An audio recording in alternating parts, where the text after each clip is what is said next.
Hello to our viewers. My name is Casey Maynard, and I'm a children's librarian here at the Iowa City Public Library. I'd like to extend a huge thank you to our donors, Hills Bank and the Iowa City Community School District Foundation, for making this author visit possible. Today, I am visited by our special guest author, Stacy. How do you say your last name for me? We say McAnulty. McAnulty. All right. Stacy McAnulty. Thank you very much. So we are super fortunate to have had you visiting ICCSD students all week. Would you be willing to share a little bit about what you're talking about with our students? Absolutely. So I've been visiting a 3rd and 4th graders, and we've been talking mostly about the Our Universe books. So books about Earth and Moon and Sun and Mars and Pluto, all things spacey. Mm-hmm. All in that fabulous conversational tone as well, the hey dude tone. Yes, dude, we do with ocean. And yeah, so that's what, I feel like if the kids are not engaged, if they're not entertained, they're going to close the book. So it doesn't matter how interesting the facts are. If we are not entertained, we are going to close that cover. So I try to make them as entertaining as possible. They are very entertaining and super fun to read out loud as well. Is that something that you put an effort into as you're writing your nonfiction picture books on the back end? Absolutely. So, of course, a child can read a picture book on their own, but I imagine most picture books are read aloud. They're with an adult and a child, and so they need to be heard, not just read. So that is very important to me, that they're readable and rereadable, that we're getting something new each time we read it. They very much are rereadable. Thank you. So at one point in time in your life, did you decide to focus on making books for younger readers? Well, I guess I'd say like 2001. That's very specific, right? So I became a mom way back then in 2001, and I started reading to my daughter because everything that I saw about being a new parent said, read to your kids. It makes them smart and kind, and that's what I wanted. I wanted smart and kind kids. So I started reading to them, and I fell in love with kids' books. And I'm like, I'm going to do this. I can do this. It only took 12 years to figure out how to do it.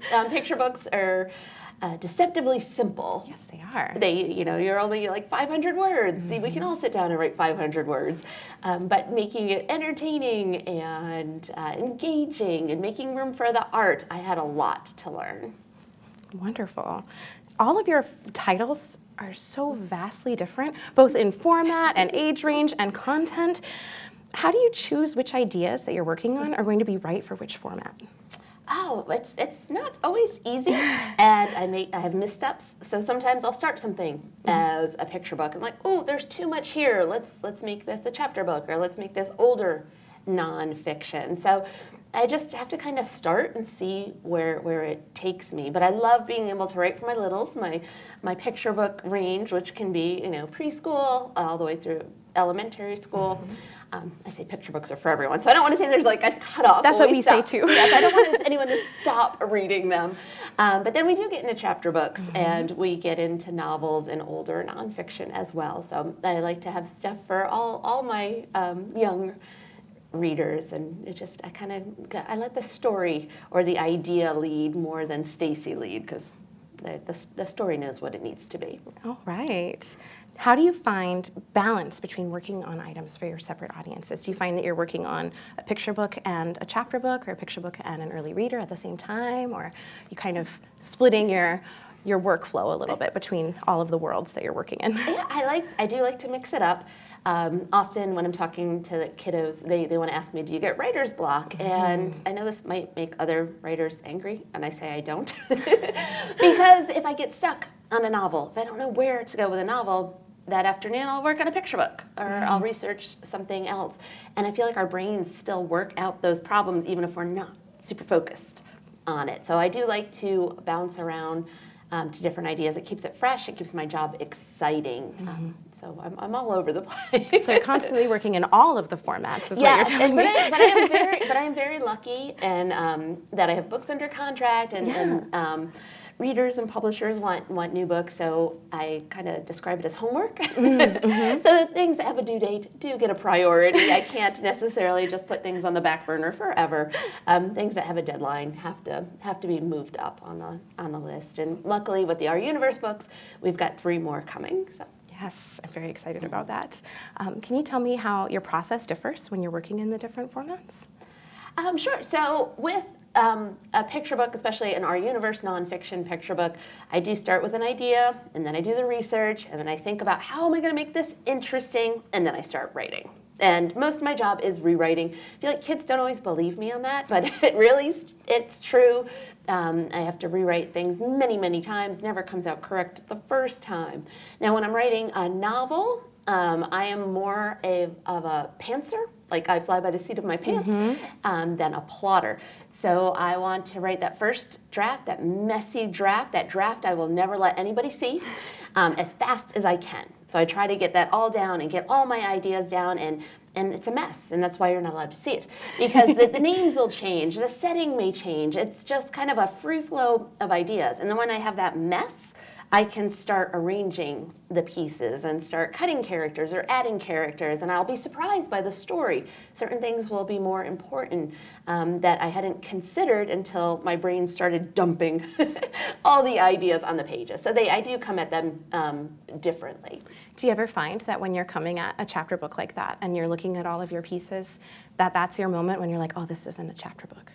And it's all of a sudden, oh, all this work has now been boiled down and it's become a picture book. Not quite, but kind of. So there's a book called Save the People, yes. And it's a thicker book about the ways we could go extinct, and the last third of it's about human-caused climate change. And as I was doing that, I knew it was an older book. There's some scary stuff in there, though it's told in a funny way. It's definitely meant for kids, older kids. But when I was doing that, and I was really learning about human-caused climate change, I'm like, my littles need to know about this. So I wrote that book, but then I went back and I wrote Our Planet, which is kind of like Earth 2, but they won't let me call it that. So it's Our Planet. And I put the stuff that I learned about climate change into that for my younger readers. So I didn't I still got to do the older one, but I realized I could write it a different version for my youngest fans. You actually just answered my next question, was about whether or not your previous work informs your future ideas. And I was specifically thinking about the Our Universe series and your newest nonfiction, Where Are the Aliens? Yes. Did you find that some of that research from your Our Universe series has made its way into the Aliens book as well? Yes, absolutely. So as I'm learning about space, everybody wants to know, is there life out there? Is there intelligent life out there? And it used to be, 40 years ago, it was laughable. Like if scientists or astronomers or astrobiologists, if they were looking for life, it was like little green men, ha ha ha. And they got laughed at, and Congress laughed at them and took money away from NASA if they were using it on that.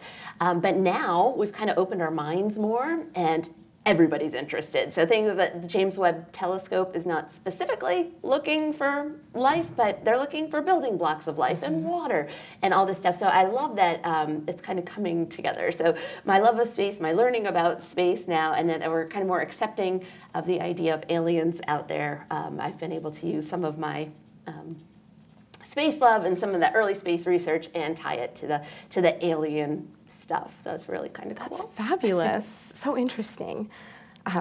Does your time frame between conception and publication, is that really different for all of your works, all of your different formats? Sure.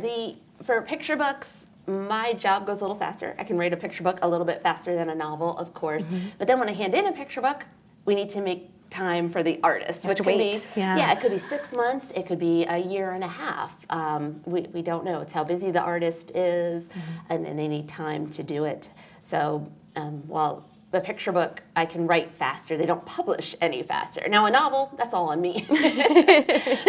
So they can take as fast. I can write them, maybe 18 months, but the last one took me about 3 years to do. It's a newer one. It's called Forever 12, and it's fantasy, and it's got magic, and it was all new to me.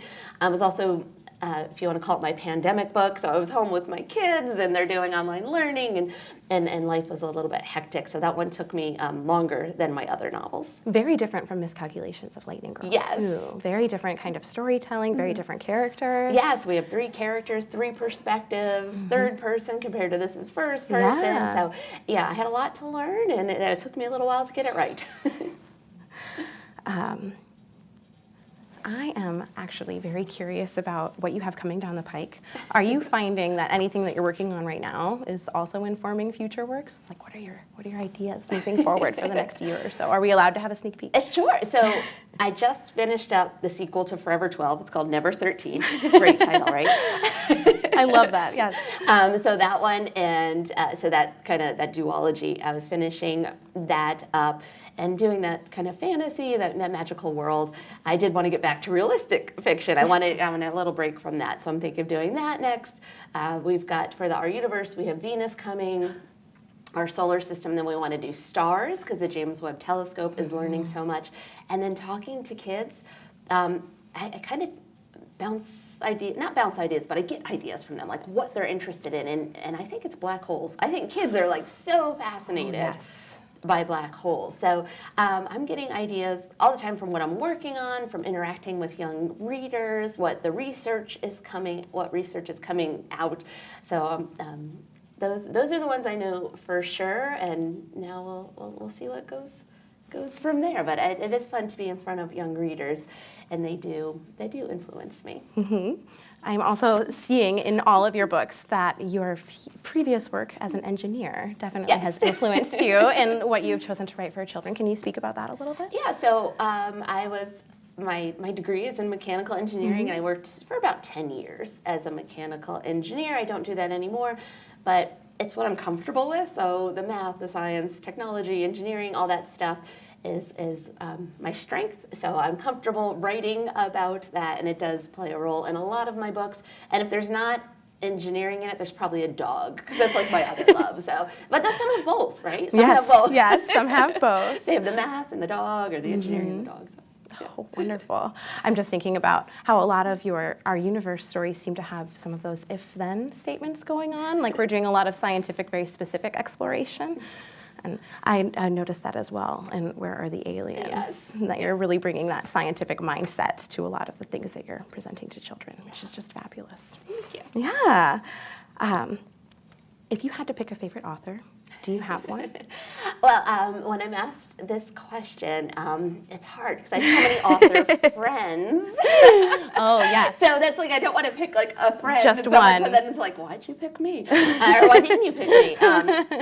So I usually say, because it's an author I haven't met, and she's written my absolute favorite book, is Holly Goldberg Sloan, who wrote Counting by Sevens. Yes.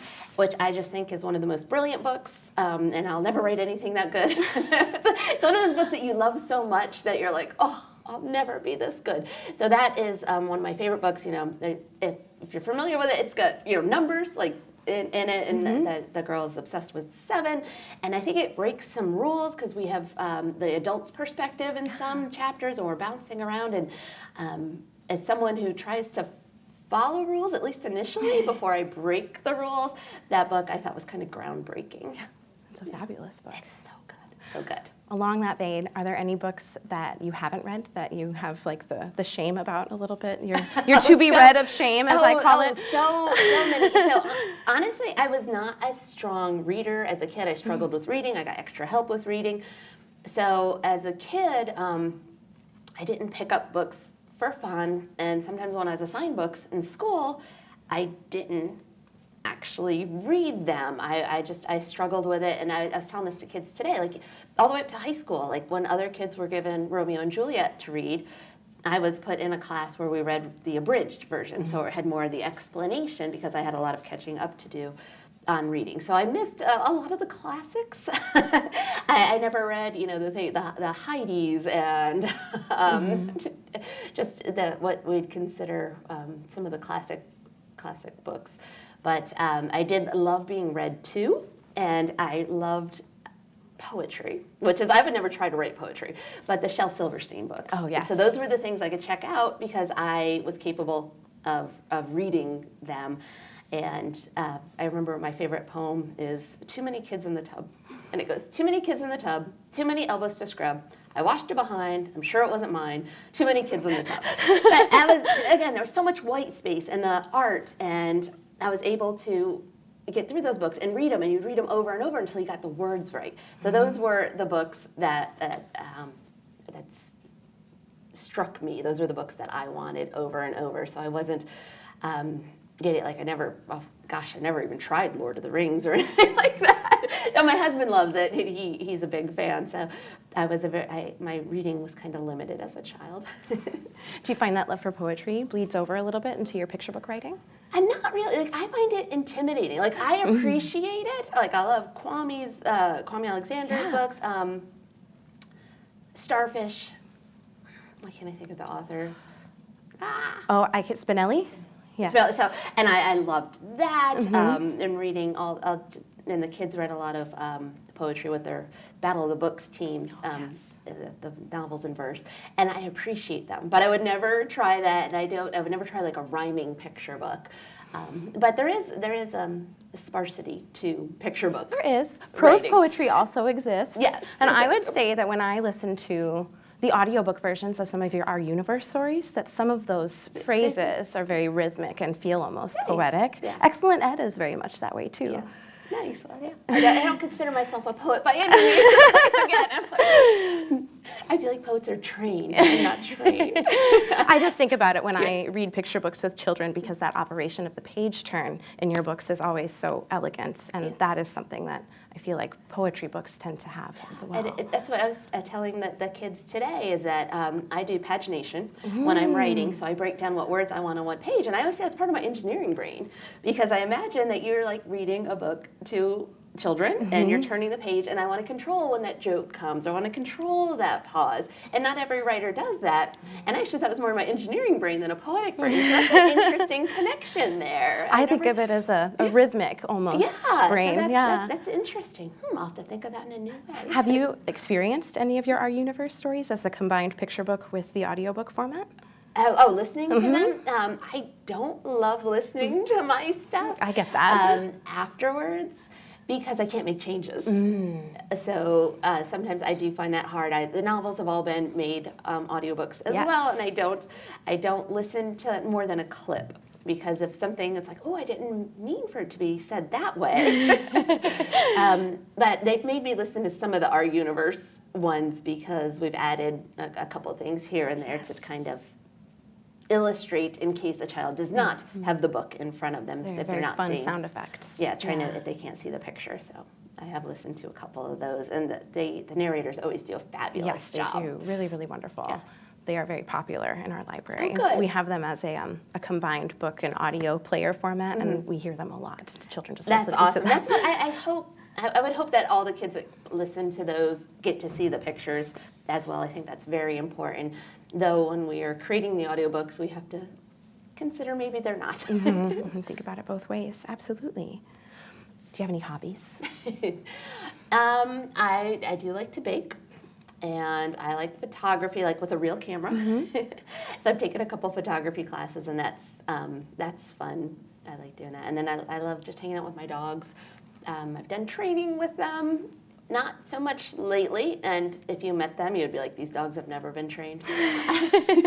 But I when they were puppies and stuff, I did love going to training class and teaching them, kind of trying to get them head of the class. I was a very competitive dog mom. I wanted them to do so well. So. Can I expect more dog picture books then? Yes. Always. Wonderful, Yes. Wonderful. I notice, as I look at all of your books, that you work with a vast array of illustrators who work in really different styles. David Lichtfield, yes, illustrated your first few of the Our Universe series, and then there's a new illustrator as you're moving forward, and they've been matching that style so well. Can you talk about that at all, how that process has been for them and for you? So the first one was Earth, My First 4.54 Billion Years, and David Lichtfield illustrated that one, and he did a fabulous job. It's awesome. And then we wanted to make more. And we're like, okay, what we're going to do next? And we did Sun and Moon, or the ideas we come up with next. And we go to David, do you want to illustrate? He's like, yeah, but maybe in 3 or 4 years. Super busy, super popular. He's winning all sorts of awards over in England. And great guy. So the publisher's like, we're going to get another illustrator. And at first I was like, I was so nervous because I loved David's stuff. And they got Stevie Lewis, and Stevie turns out to do an awesome job too. I believe she comes from an animation background. I think she worked for Pixar, but I hate to be quoted on that because I could have the wrong company, which, but I knew she did animation, and animators work very quick, right? So she got on board, and I can tell they're different, but it matches. It does. It goes well. And so now David's kind of got the stuff that's down to earth. So he's done Earth, ocean, and our planet, and Stevie's in the sky. She's with our moon, sun, Mars, Pluto. She's going to be doing Venus and stars and our solar system. So if it's kind of heavenly, we're going to get to Stevie, and if it's earthly, we've got David. So I love how the three of us are creating these books, and I think they all look great together. Do David and Stevie work together as well when they're illustrating, or talk to each other about what they're working on? Not that I know of. I think they work independently, and of course they know each other's work, and since David got to go first, he kind of guides some of our planets, but they do change a little bit, and once a planet becomes the star of a show, then it's definitely kind of set. Like Pluto is going to look like this with the pinkish color and the heart, and that's what Pluto will look like from now on in all the books, because Pluto has now been the centerpiece of a story. Are you finding that that's something that's going to be happening in your other series as well, like the Dino Files series? Are they going to be with Mike Bolt forever, or are we going to? So that series, I believe, has come to a conclusion, but of course we would love Mike Bolt if we did do any more. So that one is kind of done. We haven't worked on those for a while. I know every once in a while I'll get an email from a reader saying, is there going to be more? We have lots of dinosaur fans. It's as November 1st is today, it is officially Dino-November, and so these will be going out on our dinosaur displays here very soon. So excellent. They will not be in the library much longer. Oh, fabulous. Oh, wonderful. And then we had Joe and Lou Ritoff doing Beautiful and Brave and Love, and they all coordinate. They coordinate so well, and I call those my definition books. Like it's like Stacy's definition of beautiful and love and being brave. But then A Small Kindness, we got a different illustrator because beautiful, we're taking the definition, we're turning it on its head, and kind of talking about ways girls are being beautiful, not looking beautiful. And brave, we use superhero language, but we talk about kids. So we're kind of twisting. But when we're doing Small Kindness, there's no way to twist kindness. Kindness is just always good. You can't flip it around and take it the wrong way. So we got a new illustrator. We got Wendy for that one. So still I consider one of my definition books, but kindness is just always good. I love that book in particular. And that is actually one that I was thinking about earlier when I was coming up with questions for you, because it's one that when I read it, I see all these children in this classroom, and it reads to me like a book that could be for older readers. Yeah. Like you're telling all of these kids stories, but you're telling it, and it's in a middle school or in high school. Yeah, that one, so the kids, one kid is kind to one child, and then it spreads like it's like a game of tag. So they keep tagging each other with kindness, doing nice things. And the idea for that book came from my husband when he was driving my middle school age daughter to middle school every week. She's a 6th grader, bring her to middle school, and she was nervous. And he's like, just say hi to somebody today. That's all you have to do. So he was just encouraging her to kind of start this kindness chain, and assuming other kids are nervous as well, and maybe just saying hi would kind of break the ice and make things better. So that's where that kind of idea. So it's interesting. You talk about the connection to older readers as well. It did originate from an older reader. Yeah. Well, that's interesting because it feels like it could be specifically for an older reader. I love that. I find too that a lot of your books really focus on positivity. When I was reading Excellent Ed earlier today, I just love the end where he's like, I too am excellent. And it's just fabulous. Can you talk to me at all about how you go about writing characters that are so robust, that have these struggles, but also end up in this space that is so positive by the time they've completed their journey? I mean, that's what we're setting out to do when we write, is to have characters go through some kind of positive change, show them with their little bit of a struggle in a picture book, and we have more struggles, of course, in a novel. But I think with Excellent Ed, him trying to find a way, he's excellent with the Ellis family, and I think even if a kid doesn't have a truly excellent family, we all feel like maybe not good enough at points. So it was really easy to kind of draw upon those moments in my own life or seeing it in my children, where they're not feeling maybe equal to their siblings or their classmates or their soccer team. So that was kind of, I don't want to say easy, but I think it's something universal that we all have those moments and all kids have those moments. And hopefully they have that moment at the end too where they do realize that they are excellent. Now, Lightning Girl. I had actually not read this book until earlier this week, and it is fabulous. It's so wonderful. Can you tell me what it was like doing the research for the miscalculations of Lightning Girl? I feel like there was a lot of research that went into this book. Well, it started, so Lightning Girl, about a girl who was struck by lightning in second grade, and she becomes something called acquired savant. And so she's a math genius. And then the book really takes place when she's in 7th grade, and she has to navigate middle school for the first time as a genius. And I heard a story about a guy, this really happened to, that he was not struck by lightning, but he has a head injury, and he becomes a math genius. And I didn't know this was a thing. And I saw him on a late night TV show, and then I went and read his book. His name is Jason Paget. And I was blown away. And I was an engineer, former engineer, and I was like, man, what would that be like if it happened to me? Then I was writing at this point, so I'm like, what would it be like if it happened to a kid? What would that look like? So I read Jason's book, and then I read a book by a doctor, and his name is slipping my head at this moment. Nope, not going to come to me. Who researches savant syndrome, whether it's someone who's born a savant or someone who's acquired savant or sudden savant. So did that research, so I understood that. But savantism isn't just going to be a genius. It's going to, or somebody with great ability. There's going to be something else to it. Often people born as savants are autistic. With Lucy, she has OCD, and so I did talk to a psychiatrist about OCD, what that looks like, how a student might be assisted in school, at what point they would have a development plan in place and things. So I did. So I talked to experts about that. I talked to a librarian whose son had OCD, and just some of the book research, but I love research. So it shows. So I could read books on a subject forever and never get to the writing, but so that was fun to kind of learn all those things. I watched, I think, some YouTube videos about kids with OCD going to camp where they're trying to overcome some of their like germophobia and things like that. So all different ways to do research, but it's one of the best parts of the job.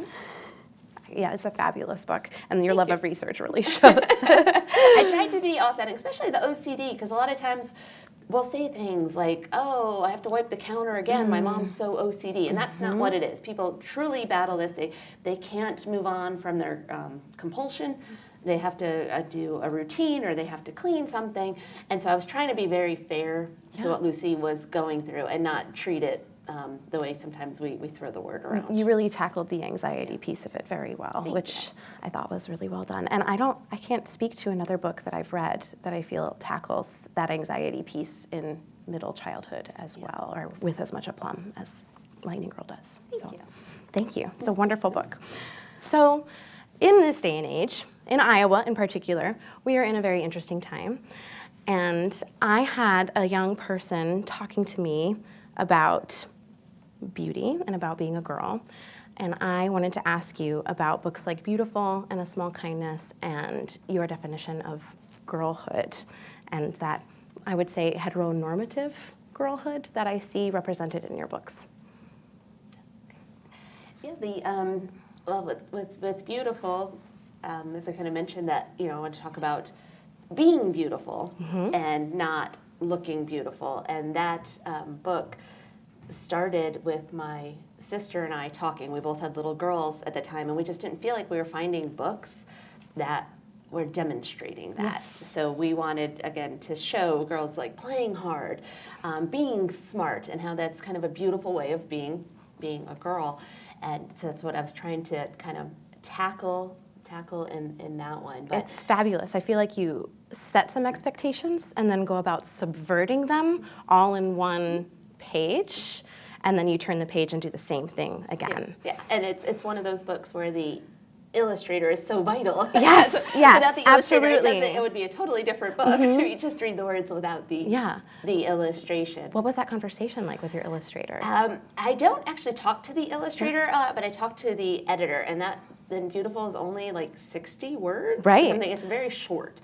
But the editor and I were writing back and forth, and I think I wrote her a 2,000-word essay on what I thought beautiful should be and what we should be showing. And so we had these really long discussions, and I know she pulled some parts of that out and then gave it to Joanne, and then we tried to leave room for the illustrator to use her imagination. But yeah, we had some great discussions with that book. And that is a great discussion book. I have used it in classrooms, and when you turn the page and talk about what is beautiful on each of those things that is happening in that page, you automatically get more responses from kids about what else could be beautiful that fits into that category. Yeah, and I've signed that book for little kids. I've signed it as a baby gift. I've signed it for high school graduates. Yeah. It's kind of universal, and I think as a girl, as a woman, that I'm looking for that too, that kind of like getting away from the way what society expects, or the way advertisers target us, and trying to remember who I really am, who I really want to be, what I really want to show the world. And it's easy to forget. So it's a good reminder for girls and women. It is, and it's very well done. Again, I just love the way that you set up each idea and then subvert that expectation throughout the page. Yeah, and I love that kids get it. They do. Because we're kind of concerned, or we're like, we don't want it to go over kids' heads, but they get it. They understand. I don't have the data obviously in front of me, but girls start questioning their body and their body size as young as like 7 or 8 years old. So they're aware that they can be judged on their look. So we can start these conversations kind of early. And you kind of subvert that and do the opposite with A Small Kindness, and where you're talking about how everyone can be beautiful from the inside out, too. Yes, yeah, and what you're doing and what you're doing for others can be have a really big impact and really change the world, and you don't know it. There was a time I was writing before I was published, before I was agented, and it's actually I had written an adult novel, and I had not sold it, and I shared it with some friends, and I'm trying to get an agent. And this day, I got an email from an agent who I was sure was going to buy one of my picture books, was going to represent one of my picture books, and we had really connected. And the email was like, "No, thank you. Sorry, it's not going to work." And at that point, I was going to give up. And I was like, "I'm done. I'm not doing this anymore. I'm going back to engineering. I'm wasting time. I'm wasting money. I've been trying for 10 years or so." And I was very in a low place, and a friend, or one of the friends who had this book, it was actually the director of the preschool where my son went to school. She sent me an email after she read the book. She's like, "Stacy, this is so good. I loved it so much. Thank you for sharing. It was awesome," and something like that. It was like a line, and it stopped me from quitting. She just wrote this kind note. She has no connection to publishing. Like, she could not hook me up with an agent or an editor. She just wrote a kind note that kept me from quitting. So you don't know when that small kindness is going to change someone's life. We've heard everybody hears those stories, like someone did something kind from someone, and that person was in a really dark place and it stopped them from doing something really awful. And you don't know. So kindness is a way of making the world beautiful. It is, yes. And that is a beautiful book as well. Beautiful to share. Yes, I love that one. I love the way that it's done, too. The colors spread the kindness. I love those two paired together as well. I feel like you can read one and then the other, and they just kind of bookend each other really nicely. They feel like a set. Yes. Wonderful. Yeah, thank you. And thank you so much for being here. I've really enjoyed talking with you today. Thank you so much for visiting all of our students. Yes, it's been a great week so far. I'm loving it. I'm loving it. The kids are so fun. I met a child today, and he came to lunch. We had pizza lunch, and he stayed for like another 15 minutes. He had so many questions and so many thoughts. And the librarians were super sweet. They're like, "You made his day." And I was like, "No, he made my day." It was, to have a reader that enthusiastic, for someone I write for to be that enthusiastic. So it's been wonderful. I have heard wonderful things about your assemblies. Lots of students coming to the library talking about how happy they were to see you. Yeah. So they've been very well prepared. So I've gone in like a rock star. I also heard that you are coming to assemblies sans props. No screens, no No, props, I do have a screen. I have Oh, like okay. 150 pictures. Whew. No, yeah, that would be tough. I haven't tried that yet. I think that would be challenging to talk for 45 minutes without any pictures. Okay, so some picture backup, but Yes, they love to see the dogs, of course. oh of well, course, yes. How many dogs do you have? 3. Yeah. So. Same. Oh, nice. It's a lot of dog, right? But good. It is. We went up to 4 during the pandemic, so 3 now seems like, whew. Good. Well, I look forward to seeing more dog books. Of course. And all of the things that you have coming out, and I can't wait to read your new fiction book. Thank you so much. Never 13, right? Yeah, Forever 12 and then Never 13. Never 13. Yeah. Yes. Wonderful. Thank you you. again for being here. And thank you again to all of our sponsors and to all of our viewers here at the Iowa City Public Library.